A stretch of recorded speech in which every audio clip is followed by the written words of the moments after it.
Assalamualaikum warahmatullahi wabarakatuh.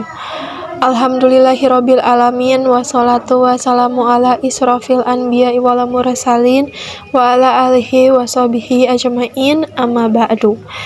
Izin memperkenalkan diri, nama saya Anita Andiliani Putri dengan NPM 30123046 dari Prodi Hukum kelas C123 Universitas Teknologi Digital.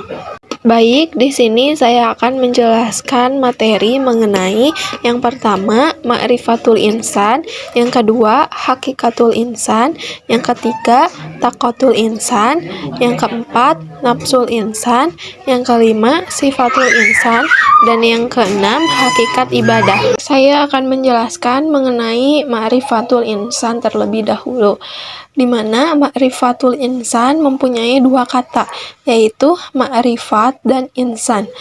Ma'rifat berarti mengenal, sedangkan insan berarti manusia atau diri sendiri.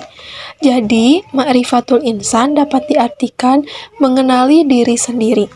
Secara istilah, ma'rifatul insan sendiri merupakan suatu proses mengenali dan memahami penciptaan manusia oleh Allah Subhanahu wa Ta'ala, yang mana manusia merupakan makhluk yang paling sempurna di antara makhluk lainnya.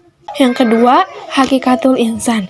Hakikat manusia adalah sesuatu yang melatar belakangi keberadaannya di dunia ini sebagai manusia yang terdiri dari jasmani dan rohani. Sedangkan dalam Islam, hakikat manusia didasarkan pada apa yang diterangkan dalam Al-Quran dan As-Sunnah, atau melalui pengenalan asal kejadian manusia itu sendiri.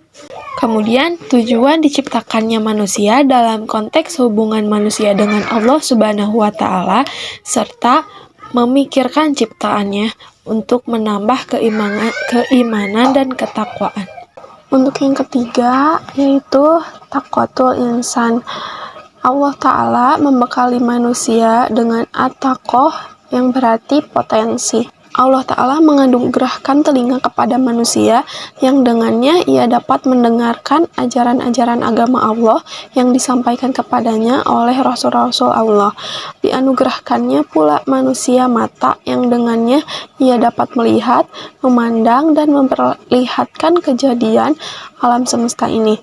Diberinya manusia hati, akal, dan pikiran untuk memikirkan atau merenungkan, menimbang, dan membedakan mana yang baik bagimu dan mana yang tidak baik bagimu. Kemudian yang keempat, nafsul insan.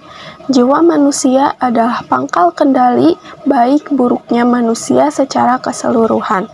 Allah telah mengilhamkan atau memberikan kebebasan untuk memilih kepada jiwa manusia untuk memilih jalan takwa atau jalan fujur, yaitu kesesatan.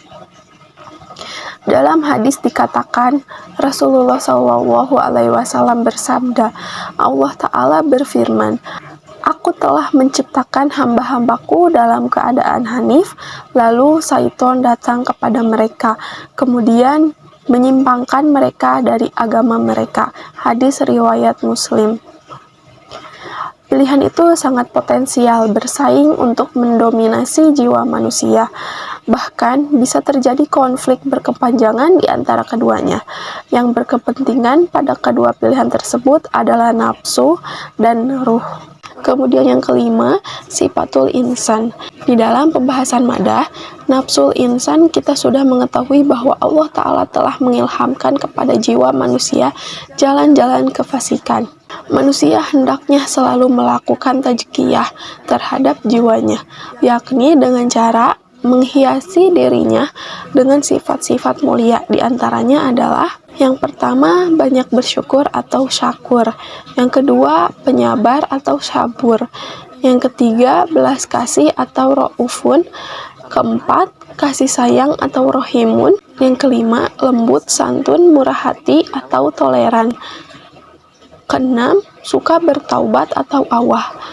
Ketujuh, berhati lembut. Kedelapan, selalu bersikap jujur atau sodukun. Yang keenam, hakikat ibadah. Ibadah adalah melakukan ketaatan kepada Allah, yaitu dengan melaksanakan perintah Allah yang disampaikan melalui lisan para rasul-rasul. Beliau juga menjelaskan, ibadah adalah istilah yang meliputi segala sesuatu yang dicintai Allah dan diridhoinya, berupa ucapan maupun perbuatan yang tampak maupun yang tersembunyi. Ibadah terbagi menjadi ibadah hati, lisan, dan anggota badan.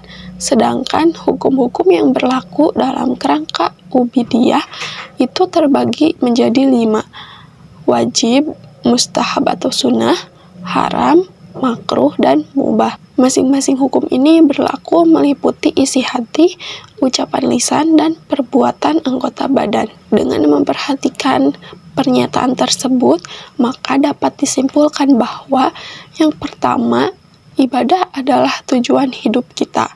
Yang kedua, hakikat ibadah itu adalah melaksanakan apa yang Allah cintai dan ridhoi dengan penuh ketundukan dan perendahan diri kepada Allah. Yang ketiga, ibadah akan terwujud dengan cara melaksanakan perintah Allah dan meninggalkan larangannya. Dengan demikian, orang yang benar-benar mengerti kehidupan adalah yang mengisi waktunya dengan berbagai macam bentuk ketaatan, baik dengan melaksanakan perintah maupun menjauhi larangannya. Sebab, dengan cara itulah tujuan hidupnya akan terwujud. Semoga Allah memberikan taufik dan hidayahnya kepada kita untuk menjadi hambanya yang sejati, yang tunduk dan patuh kepada Robnya, penguasa jagat raya, bukan menjadi budak hawa nafsu dan ambisi-ambisi di dunia.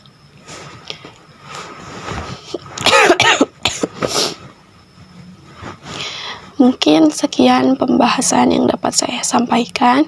Apabila terdapat kekurangan dan kesalahan di dalam pengucapan,